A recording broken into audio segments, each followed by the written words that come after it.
presentación y realmente me emocionó mucho porque a mí me encanta hablar en México, porque las personas no solamente escuchan ahí, sino que también sienten en México. Y eso hace que yo como ponente me sienta bien. Entonces, cuando estaba preparando esta presentación sobre la situación post pandemia, dije, ¿qué nombre le voy a poner?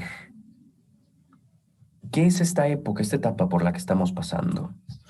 Pues, primero que nada, tenemos un virus. Es algo global en todo el mundo. Está infectando a muchos millones de personas. Está matando a muchas personas. Y nosotros estamos peleando contra el virus. Y después pensé, ok, ¿cómo estamos peleando contra este virus? Pues con médicos y con doctores y con la medicina y con enfermeras y enfermeros y etcétera. ¿Y cómo hemos vivido el último año? Pues la mayoría de nosotros hemos estado encerrados en nuestras casas con cubrebocas, distanciamiento social, sana distancia, lavándonos nuestras manos. ¿Y cómo hemos logrado mantener nuestra sanidad? ¿Cómo no nos hemos vuelto locos? ¿Cómo estos médicos intercambian los datos? ¿Cómo se une todo el mundo? Y así de repente me llegó y dije, ah, esta batalla no es entre el virus y los humanos. Esta es una batalla no humana, una batalla entre el virus y el Internet. Y el Internet es lo que nos ha ayudado a salir adelante durante la pandemia. Y piensen en ello, piensen lo que hicieron el año pasado. Y piensen qué tanto fue responsable el Internet para permitirles hacer estas cosas. Entonces, después, ¿qué les pasa a los niños? ¿Y qué les pasa a las escuelas? Algunas personas dicen que este es uno de los desastres más grandes que le ha ocurrido a la educación. ¿Por qué? Porque los niños han estado fuera de las escuelas por, en algunos lugares, 3 meses, en otros lugares, 6 meses. Y ahora no sabemos exactamente cómo reabrir, cómo volver a abrir las escuelas. Entonces yo quiero hablar hoy sobre la educación durante la pandemia y después de la misma. Durante la pandemia es ahora. Después de la pandemia, ¿cuándo será? Pues yo calculo que más o menos en la tercera parte del próximo año, del 2022, vamos a ver probablemente, y hago changuitos, probablemente vamos a ver que ya se aplana la curva conforme el virus va disminuyendo. Si esto pasa así, entonces, ¿qué vamos a hacer? Y todo el mundo dice, ah, ¿en serio? El próximo año todos vamos a regresar a hacer las cosas como normalmente las hacíamos. Y yo pienso, ¿en realidad eso es lo que queremos hacer? ¿Queremos regresar a la normalidad? ¿Y podemos regresar a la normalidad? ¿Qué es la normalidad? ¿El 2019? ¿2018? ¿1990? ¿Y por qué queremos regresar en el tiempo? ¿Por qué queremos ir hacia atrás? ¿Es normal eso?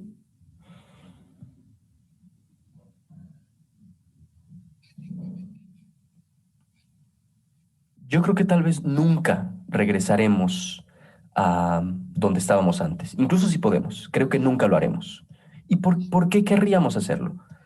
¿Por qué no tomamos lo mejor que nos trajo la pandemia y lo absorbemos y lo hacemos parte del sistema?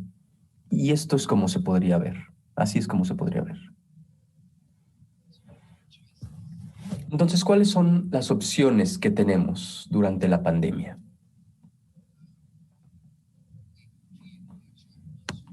Podemos crear aulas virtuales en el Internet. Muchos maestros en todo el mundo lo hicieron y todos se quejaron de que no funciona, que es muy cansado. Estás ahí viendo tu computadora y estás hablando, no sabes quién está escuchando, no sabes si alguien está prestando atención o no. No funcionó. ¿Por qué? Porque el Internet no está hecho para crear aulas. Las aulas deben estar en el mundo real. En el mundo virtual necesitamos algo más. Tratamos de copiar todo nuestro comportamiento de antes de la pandemia en el Internet y eso está mal.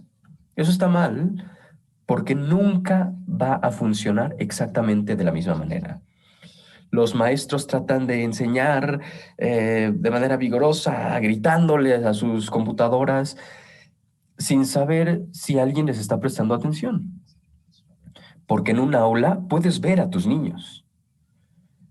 Cuando hablas en el internet, no. Bueno, los puedes ver como caritas ahí pequeñas, pero realmente no sabes si están ahí, si están prestando atención o no.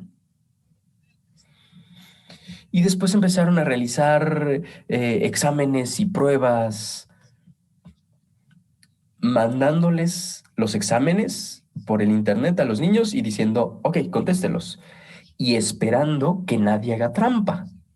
Por supuesto que todo el mundo va a hacer trampa. Si estás sentado en casa y tienes un examen al lado de ti y tienes el internet ahí y tus papás están ahí cerca, ¿por qué no vas a hacer trampa? Entonces todo el mundo dijo, esto es terrible, esto es malísimo. No podemos impartir de manera adecuada en el internet, ni siquiera podemos hacer exámenes en el internet. ¿Qué va a pasar? ¿Qué le va a pasar a la educación? Y unos pocos maestros empezaron a experimentar. Empezaron a experimentar creando grupos en redes sociales o en chats, por ejemplo, un grupo en Facebook o un grupo en WhatsApp, y empezaron a crear nuevos escenarios de aprendizaje.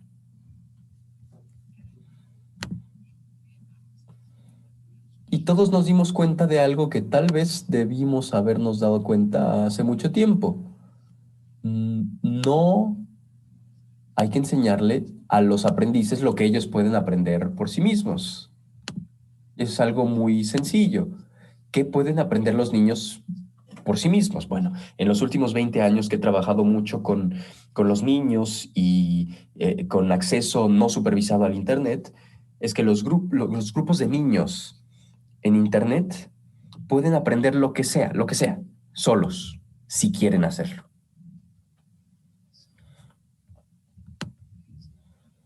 Entonces aquí tenemos un nuevo paradigma. No les tenemos que enseñar, pero ellos pueden aprender. Y ustedes tienen que permitir que ocurra ese proceso. Y vamos a hablar de eso en unos minutos. Pero ahora, ¿qué hay de los exámenes? Pues no podemos mandar un examen en internet y esperar que el niño no haga trampa.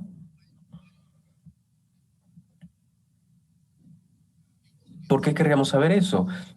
En vez de hacer eso, podríamos simplemente hacer una entrevista uno por uno. Y tal vez dirían, ah, pues eso me va a tomar mucho tiempo si son 30 niños. Pues si son 30 niños y te tomas 3 minutos con cada niño, necesitas 90 minutos. Si tienes 30 niños y tienes 30 libros de respuesta que ellos ya te regresaron y te contestaron las preguntas, también vas a tardarte 3 minutos en cada uno de los exámenes. Van a ser los mismos 90 minutos, pero si hablas con el niño, vas a saber en 3 minutos qué tanto saben. Ustedes son maestros, ustedes me escuchan a mí como maestros y saben que nadie conoce al aprendiz mejor que el maestro. Y yo propongo que lo único que se necesita son 3 minutos de conversación para ver realmente, para averiguar realmente cuánto sabe ese niño. Y estas serían algunas de las alternativas que podemos tener. Podemos tratar de recrear el pasado, que es el lado izquierdo de la diapositiva, o podemos tratar de crear un nuevo futuro, que es el lado derecho de la diapositiva.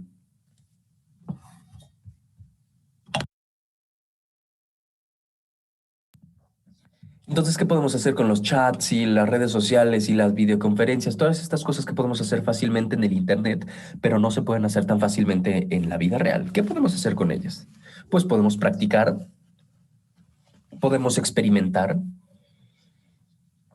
Nadie sabe la dirección en la que va a ir la educación. Todos podemos tal vez eh, adivinar, pero podemos experimentar y podemos aprender de los niños. Ellos te van a decir cuál es la mejor manera de abordar un tema o abordar una materia utilizando este medio, utilizando el Internet. Y por supuesto, ustedes deben de postear sus experiencias o publicar sus experiencias en línea y escuchar y averiguar sobre las experiencias de otras personas. Todos debemos de probar nuevos métodos todo el tiempo. Y esta es una oportunidad realmente increíble.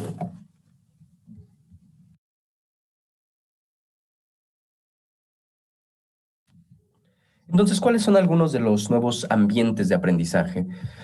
Los aulas o los salones paralelos realmente no son aulas, no son salones. O sea, parece que sí lo son, pero solamente son secciones en un sitio web.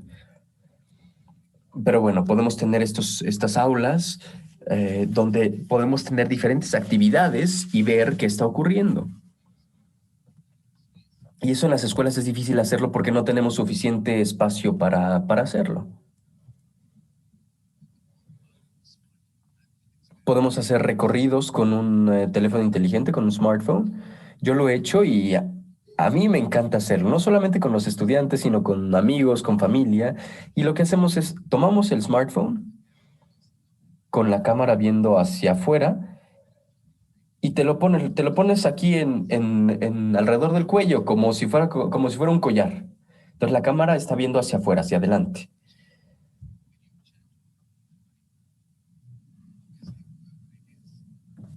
Y quien esté en el chat en donde se está transmitiendo, no van a ver tu cara, van a ver lo que tú estás viendo. Y de ahí te vas a caminar. Yo estoy hablando con ustedes desde Calcuta en este momento, en la India, y traté de hacer un experimento. Fui a caminar, salí a caminar en el suburbio de Calcuta, donde yo vivo, con mi celular aquí en el cuello y hablando con unos niños que están en Inglaterra. Y a ellos les encantó la situación y decían, oye, a ver, vete a la izquierda, ¿qué hay ahí? Y yo les dije, no, no voy a ir a la izquierda, hay muchos carros allá a la izquierda, yo me voy a seguir derecho. Y me dicen, ay, ¿qué hay en esa tienda? Y les dije, permítanme, les voy a mostrar qué hay en esa tienda. Entonces me volteo y les enseño la tienda y fue algo maravilloso. Yo puedo tomar y llevar a mis niños a cualquier lado que yo quiera. Lo único que necesito es una persona del otro lado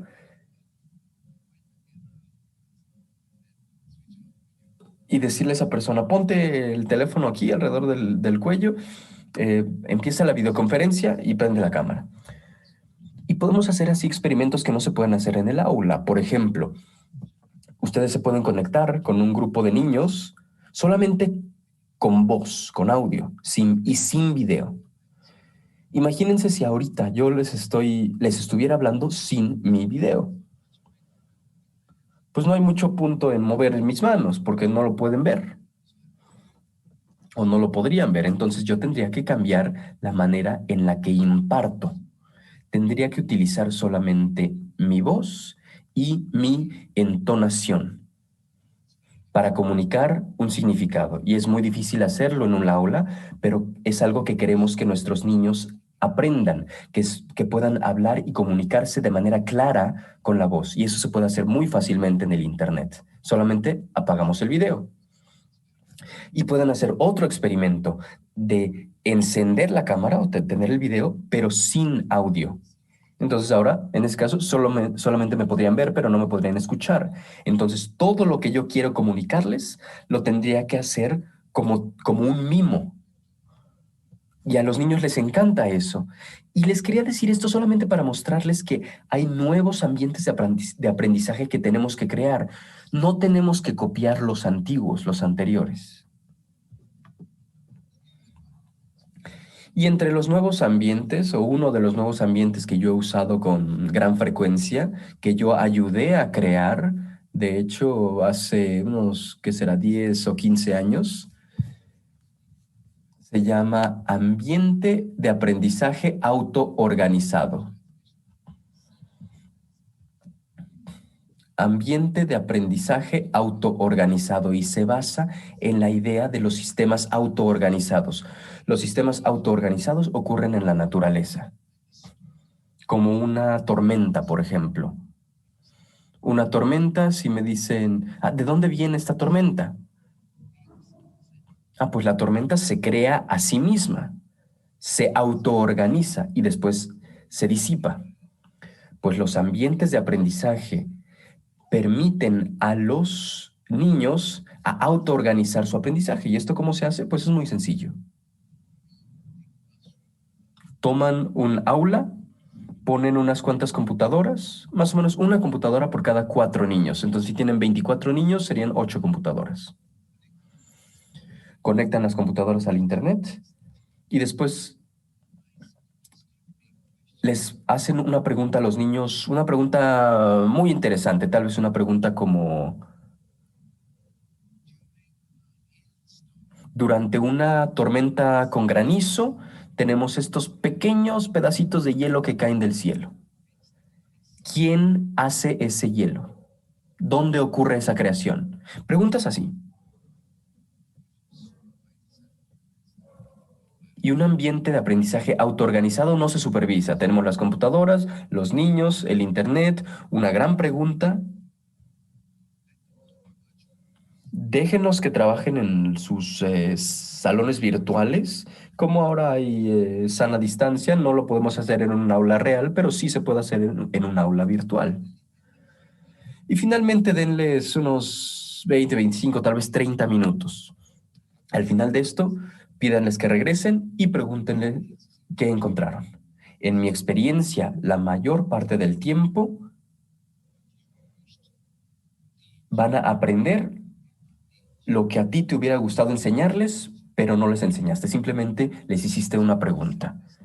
Y es una de las maneras más sencillas de lograr un objetivo educativo en esas circunstancias donde no se puede enseñar directamente, como ahora durante la pandemia. Usen las preguntas. Y a veces los maestros se quejan de que cuando se imparten clases virtualmente, los niños no están involucrados, no prestan atención. Y eso es cierto, porque incluso en un aula física, a veces los niños no prestan atención. Si están sentados en su casa, viendo una computadora con una persona hablándoles todo el tiempo, pues no van a prestar atención. Pero hay una manera muy sencilla de que los niños participen y estén involucrados. Háganles una pregunta. Piensen, ustedes mismos piensen en este momento. Si tú no estás involucrado y alguien, en una conversación y alguien te hace una pregunta, pues tienes que involucrarte en la conversación para dar una respuesta. Entonces, si utilizamos las preguntas, creamos este aprendizaje autoorganizado que produce objetivos de aprendizaje y usa el Internet sin supervisión de los maestros. Hay muchos maestros en México que conocen este método. Yo he hablado muchas veces, he dado ponencias en México muchas veces, y los maestros lo han utilizado y reportan que sí, que obtuvieron exactamente lo que les acabo de mencionar.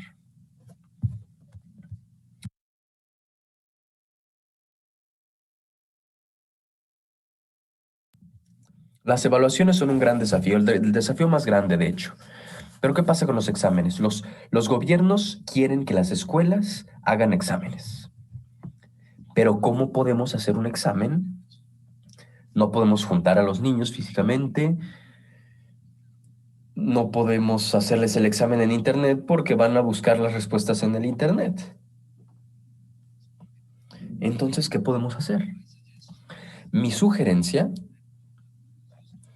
es que nadie conoce a sus estudiantes mejor que ustedes. Entonces, utilicen una examinación verbal, como lo hacen para los doctorados. Recuerden, que un doctorado es el grado más alto que se puede obtener.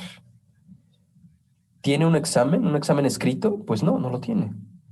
Solamente tiene un examen oral para realmente averiguar si sabes de lo que estás hablando. Un examen oral no es una amenaza, no hay que amenazar a los niños. Simplemente hay que hacer una conversación, crear una conversación.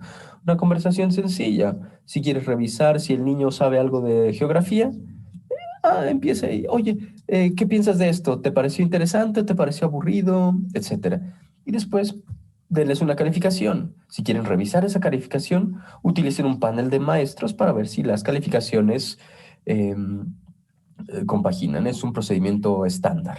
Durante la pandemia e incluso tal vez después de la pandemia, va a ser un método mucho más efectivo, más eficiente y más exacto, más preciso para examinar que simplemente pasar exámenes en papel y después tratar de asegurarse de que nadie haga trampa.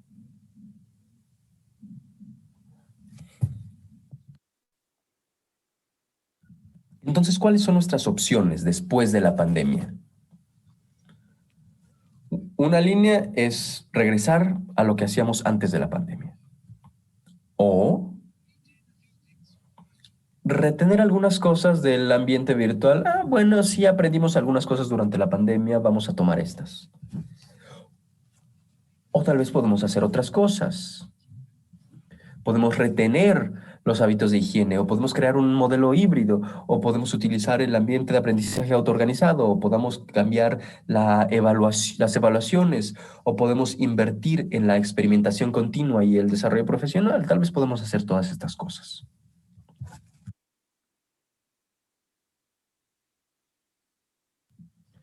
Y vamos a decir que retenemos algunos elementos virtuales, pues solamente para que las personas no piensen que ustedes están hechos a la antigüita. Pues sí, aprendimos mucho de la pandemia y una vez al mes vamos a tener un aula virtual. Por favor, no hagan eso. No, no, no pierdan dinero, no tiren su dinero a la basura.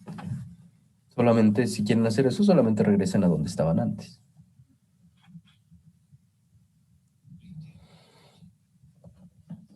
El retener todos los hábitos y las prácticas en materia de higiene.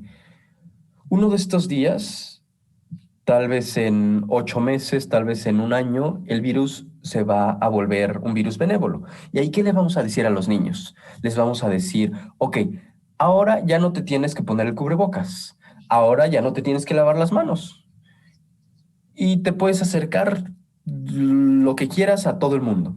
¿Esto les parece que tiene sentido? ¿Les parece que es lo correcto? Pues lo que yo sugiero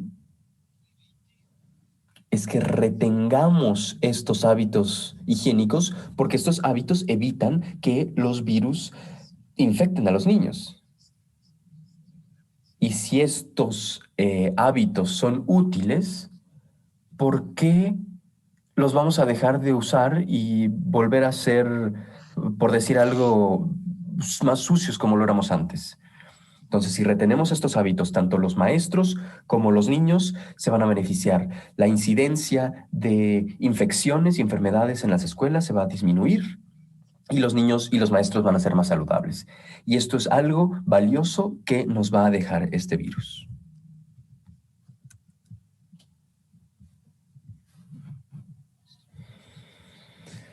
Principalmente tenemos que crear un modelo híbrido.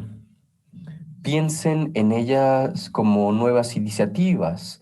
Los maestros no tienen que pertenecer a una escuela. En las escuelas físicas, si tú vas a una escuela, el maestro que está en la escuela le pertenece a la escuela, o sea, es el maestro de esa escuela.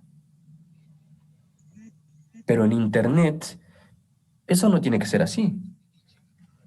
Yo puedo dar una clase en una escuela mexicana sin ser parte de ninguna escuela.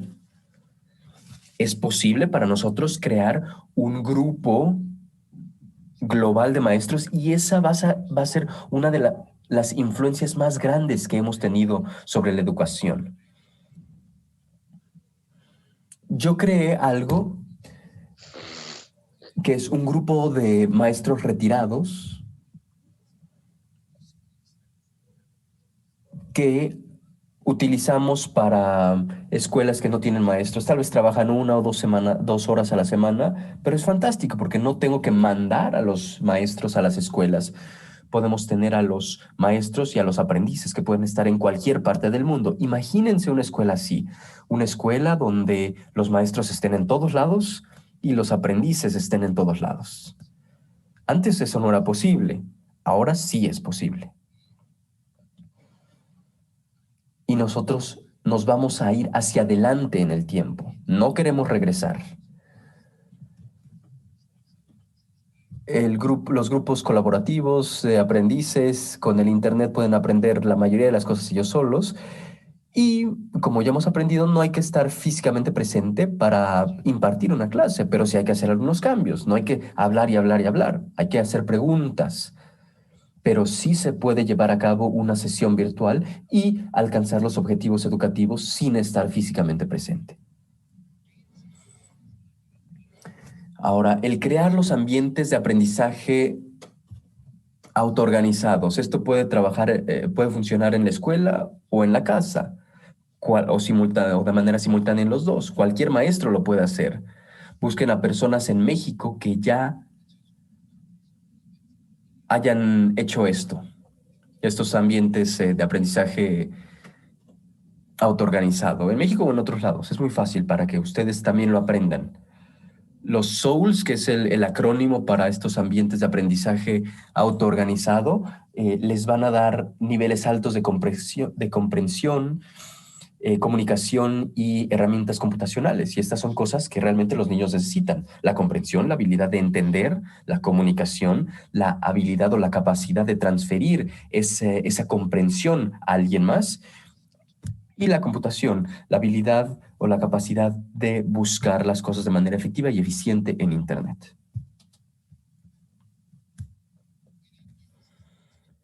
Necesitamos nuevos modelos de evaluación y sé que hay personas o tomadores de decisiones que están escuchándome en este momento y tenemos que evaluar la comprensión, la comunicación y la computación, y esas habilidades, no la memoria.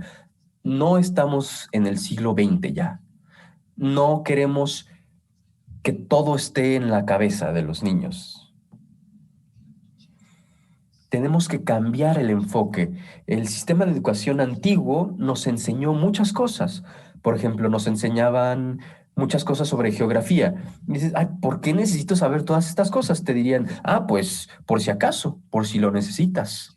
Necesitamos cambiar esto.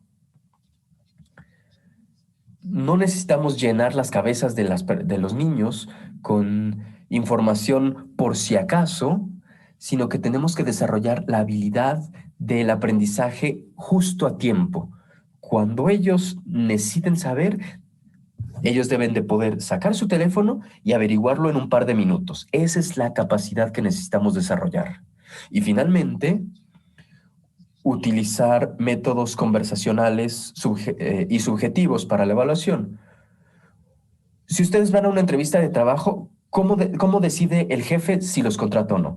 No les dan un examen larguísimo de cálculo y de matemáticas, no. Simplemente hablan contigo y en media hora ya saben si quieren que trabajen con ustedes o no. Pues ¿por qué no usamos estos métodos en la educación universitaria y en las escuelas? Y si hacemos esto, podemos reducir el estrés en el sistema, el estrés que hace que los niños se vuelvan locos, el estrés por lo cual no quieren ir a clases, no quieren ir a la escuela. Si cambiamos los nuevos modelos de evaluación, podemos eliminar ese estrés. Y mi última diapositiva, quisiera pues simplemente recordarles que el objetivo, el propósito de la educación es permitirle a las personas vivir vidas felices, saludables y útiles. Nada más, nada más. Piensen en sus hijos, sus propios hijos y su educación. ¿Qué quieren? Yo creo que ustedes van a estar de acuerdo en que ustedes quieren que sus hijos vivan una vida feliz, saludable y de utilidad. Entonces, conforme vamos avanzando a la pospandemia de la pandemia, tenemos que adoptar y abrazar el cambio. No tenemos que regresar. Muchas gracias.